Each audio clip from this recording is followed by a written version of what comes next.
नमस्कार. सध्या आपल्याला अनेक ठिकाणी हा पिवळ्या फुलांनी बहरलेला वृक्ष पाहायला मिळत असेल. हा वृक्ष म्हणजे आयुर्वेदातली अत्यंत महत्त्वाची वनस्पती आहे. हिच्या सुंदर पिवळ्या फुलांमुळे इंग्लिशमध्ये म्हणतात गोल्डन शॉवर ट्री. त्यामुळेच याला संस्कृतमध्ये सुवर्णभूषण, सुवर्णाक्ष अशी पर्यायी नावं आलेली आहेत. आम्ही याला आयुर्वेदात आरगवद नावाने ओळखतो. आरगवदाचं मुख्य उपयुक्त अंग आहे त्यामध्ये सापडणाऱ्या या ब्राऊन कलरच्या शेंगा, ज्याच्यामध्ये हा ब्राऊन चिकट असा साधारण स्वीटिश स्मेल असलेला पल्प असतो. हा विशेषतः त्वचेच्या विकारांमध्ये आणि कॉन्स्टिपेशनसाठी याचा वापर केला जातो. त्यानंतर याचं जर आपण स्वरूप बघितलं तर आरगवदाचा साधारण मध्यम आकाराचा 20 ते 25 फूट उंची असलेला वृक्ष असतो आणि ह्याची त्वचा जर बघितली तर अशी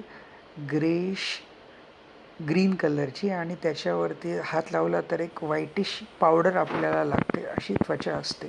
त्यानंतर ह्याची पानं ही कंपाऊंड लीव्ज असतात, जी साधारण एक 15 ते 20 सेंटीमीटर लांब पानं असतात आणि ह्याची फुलं ही अशी 5 पेटल्स असलेली पिवळ्या रंगाची सुंदर फुलं, जी ॲक्झिलरी पेंड्युलस रेसिमोज इन्फ्लोरसन्समध्ये लागतात. पेंड्युलमप्रमाणे ती झाडाला लटकलेली असतात, म्हणूनच पेंड्युलस रेसिमोज इन्फ्लोरसन्स असं आपण म्हणतो.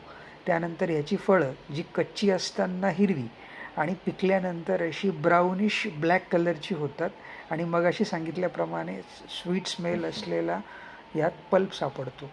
यावरनं आपल्याला हे आरगवदाचं वृक्ष ओळखणं सोपं जातं. धन्यवाद.